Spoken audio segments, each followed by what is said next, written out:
یہ کہانی ہے شہزادی چاندنی اور شہزادہ سمیر کی۔ ایک وقت کی بات ہے، ایک خوبصورت ریاست تھی جس کا نام نور نگر تھا۔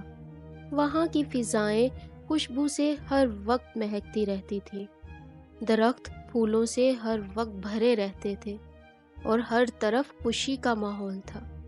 نور نگر کے بادشاہ کی ایک بیٹی تھی جس کا نام چاندنی تھا۔ چاندنی بہت خوبصورت اور نیک دل شہزادی تھی۔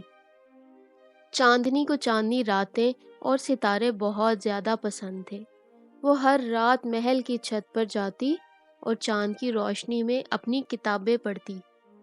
اس کے دل میں ہمیشہ یہ خواہش ہوتی کہ کوئی ایسا دوست ملے جو اس کی طرح چاندنی راتوں سے محبت کرے۔ ایک دن نور نگر کے قریب والے جنگل میں ایک عجیب واقعہ پیش آیا۔ ایک خوبصورت پرندہ جس کے پروں میں سنہری روشنی تھی بادشاہ کے محل کے قریب آیا اور ایک جادوئی پیغام چھوڑ گیا۔ پیغام میں لکھا تھا، جو سچے دل سے دوسروں کی مدد کرے گا اسے جادوئی جنگل کے راز ملیں گے۔ چاندنی نے یہ پیغام پڑھا اور سوچا کہ اسے جادوئی جنگل میں جانا چاہیے۔ اس نے بادشاہ سے اجازت مانگی اور بادشاہ نے اسے اجازت دے بھی دی۔ سفر کے دوران چاندنی کی ملاقات شہزادے سمیر سے ہوئی۔ وہ ایک بہادر لیکن عاجز نوجوان تھا۔ سمیر کو بھی جادوئی جنگل کے بارے میں پتہ چلا تھا اور وہ اپنی ریاست کے لوگوں کی مدد کرنے کے لیے وہاں جا رہا تھا۔ دونوں نے فیصلہ کیا کہ وہ مل کر جنگل کی مہم سر کریں گے۔ جنگل میں کئی مشکلات آئیں، جیسے بھٹکے ہوئے راستے۔